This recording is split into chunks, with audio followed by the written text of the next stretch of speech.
So you just started playing Wizard101 and you log into the game and find yourself in Unicorn Way. You want to give yourself the best advantage possible and don't want to be a total noob. You click on the upper left hand corner, curious about what the shop button means, and find a lot of different pages of a bunch of miscellaneous items.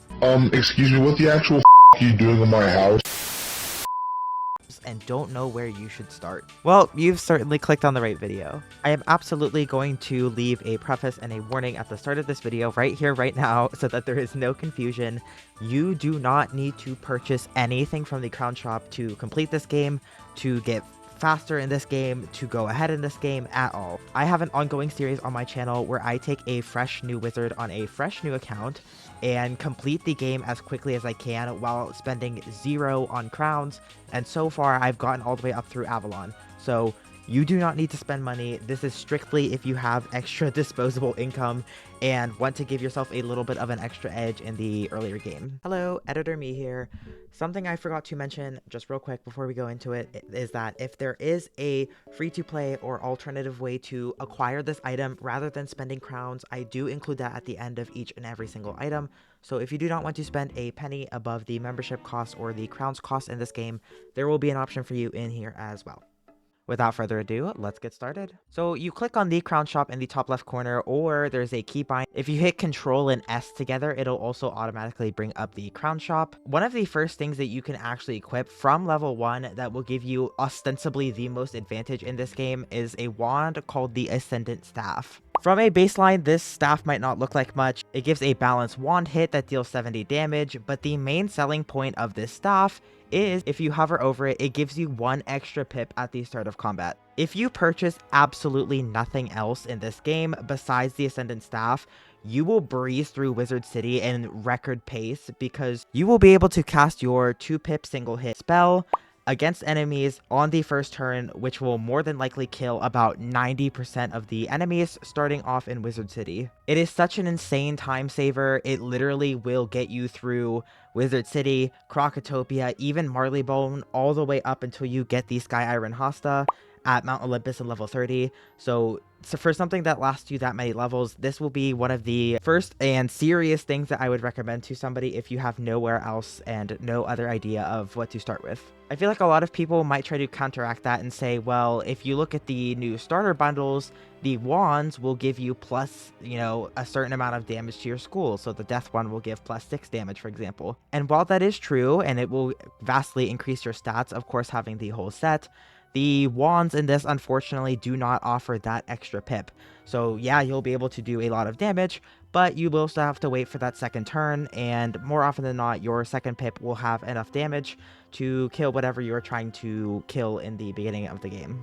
If you get to a high enough level and you feel like investing a lot of time into it for the ease of access for a second wizard or potential future wizard, you can farm the Ascendant Staff from the Gurtok Firebender in the Great Spire. This guy is one of the bosses that you are supposed to have to defeat to get to Malastare, but it is locked behind a pretty long walk in this dungeon, so it's not exactly the most quick, and the fact that you have to reset the dungeon every time, but if you have time to kill and you want a free-to-play option to farm it, this is your guy.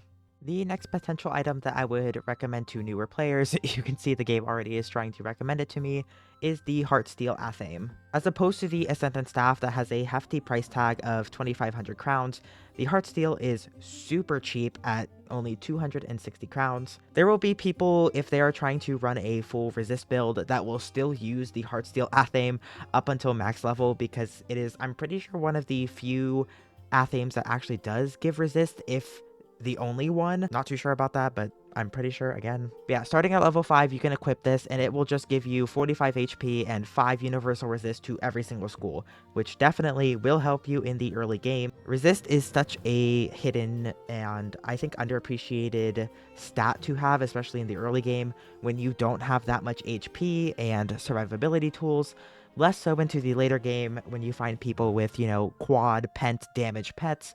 But starting from level 5 in the early game, the Heartsteel Athame will be absolutely one of the most broken items for you to get on your wizard if you feel like purchasing it. If you don't feel like purchasing it, Prince Gobblestone at the end of Colossus Boulevard in this dungeon right here has a chance of dropping it for you as well if you feel like farming him for a more free-to-play option. The next item is not necessarily one of the top priority items, but I think is still nice to have if it is something you're willing to get or farm. Much like the Heartsteel Athame, the Ring of Refreshment is a very cheap price, costing at only 260 crowns, and starting at level 5 will give you the option to have a chance of getting a power pip. Again, this is more so for people who truly enjoy min-maxing or want to have, an even easier time clearing the beginning of this game's content, but you by no means need to have this, but it gives you a chance prior to level 10 of receiving power pips in the combat. If you do not wish to purchase the Ring of Refreshment, you can farm Ngozi the Beguiler, who is the final boss in the Tomb of the Beguiler, although I'm not sure who in their right mind would actually want to do that, because this is quite the lengthy dungeon, as I highlighted in one of my solo balance speedrun videos.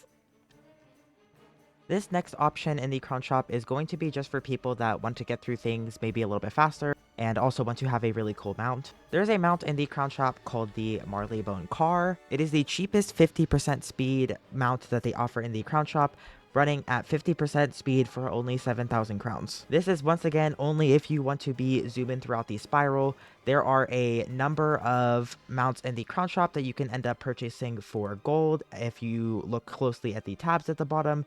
But again, these mounts are only 40%. So if you want to be going quicker, and if you don't mind spending the additional crowns, that mount will last you for your entire account because you can share it in between characters as well. The Marleybone car is not dropped by any mobs, unfortunately, so that is one of the things that you are going to have to purchase if you want it, definitely. One of the last things I'm going to put on the get side is a pet from the crown shop. I mentioned this one in my pet training guide, which if you have not seen it, it will be linked up in the top right corner. Go check it out. But basically, if you are 100% new and you do not mind spending the crowns on it, there are going to be pets in the crown shop that offer you a blade card for your school that absolutely would be a huge, if not one of the biggest ways for you to increase your early game damage. One of the ones I highlighted was the Phantasmanian Imp, costing only 6,500 crowns, but it gives you a guaranteed Stormblades card. The significance of this is that when you learn the normal Stormblade card from your professor in Ravenwood, and you cast that spell in combat, the one from your pet, you will also be able to cast and use up both of them in combat. It will literally be a way for you to double your storm damage, especially from an early level when you do not have like all of the crazy enchants for your blades and stuff. You are free to peruse the crown shop to see if there are any for your school or perhaps if there are any cheaper ones, but there are definitely some more, like I highlighted in that video with the Lynx pets also offering one for the ice school,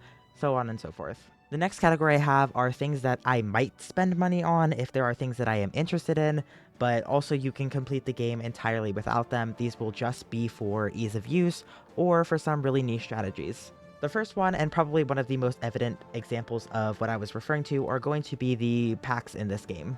Some of these packs, especially some of the recent ones, like the Fanciful Fairy Key pack, have gear sets in them that give stats that are extremely competitive to gear that you'd be able to farm at the end game.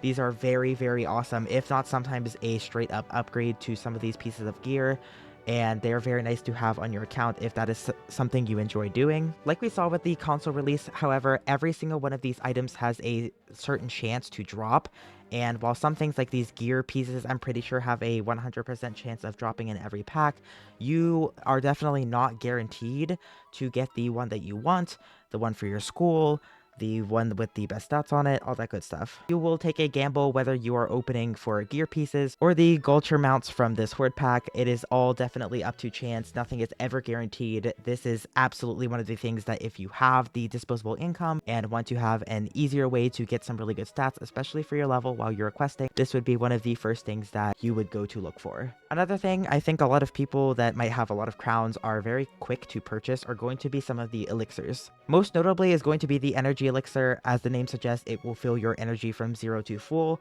so it is very useful if you are trying to train pets extremely quickly. The one that I would recommend, and again, you do not need to purchase it, but if I were to recommend one, it would be the expand backpack elixir, because there will be a lot of times when you, especially later into the game, you will make different gear sets of things. You'll have a deck that you'll use for this, a deck you'll use for that, so it is very easy to get your backpack extremely clogged, and more so if you are a crowns only player and your backpack is stuck at 80 items, it will fill up so fast. Yeah, all these other ones like major gold, major XP, mega XP, They're okay if you have that desire in you to use them, but absolutely, absolutely not needed. The only ones I would recommend are the energy, the backpack, and if you are really going to be serious about your account, probably the additional character slot. But again, that is way for the later of the game. This is absolutely not going to be needed at all. I kind of mentioned them towards the beginning of this video, but I wanted to include them in this section. The starter bundles for this game are extremely nice, with the fire one actually rivaling the Sky Iron Hosta as far as damage that you can equip at literally level 1, and they do give you a mount with them, but the only way I would ever recommend this is sometimes, like for example, they just had a sale going on for the death one because it was Dorgan's birthday, where they, I think, halved the price of this. That is the only time I would actually purchase this. For 7,500 crowns, some of this gear you are going to find equivalents of in the bazaar even, or will replace very quickly into the game, because the Arc 1 story will go by very quickly in Wizard101, so definitely do not feel a need to purchase these as nice and as flashy as they look, unless it is a sale that is going on. In this last section, I'm going to be going over the absolutely never ever ever purchase any of these items from the crown shop. Under no circumstances, you do not need these, and they are honestly new bait in my opinion. The first one, and probably one of the most obvious, is this entire tab of gold and Lunari. You do not need to purchase this. If you need to find ways to farm gold, I made a gold farming guide. Go check that out first. There are even F2P options in my video. Please go check that out first. You do not need to buy this, even if you are in a pinch. Please do not spend your crowns on the gold. The next one I'm going to be looking at are the couch potatoes, or the evil magma peas from the gardening section. While these would speed up your farming process, you are only purchasing one entire seed for 1,500 crowns, which is about $1.50 for one single seed. These ones do refund themselves upon their harvest, but there are plenty of mobs in this game that drop these seeds as a baseline, and I covered that in my gold farming video as well. But one trip to the Gulchers and Mirage and, you know, a good playlist, some good music, and you will be able to get an inventory full of these guys. Do not be baited to spending money on these guys in the crown shop. For 2,500 crowns, I am not sure why this pack even exists. I'm pretty sure it's every Monday, but they discount this by half for like Mega Snack Monday or whatever. 2,500 crowns, they give you 7 Mega Snacks. Do not do this.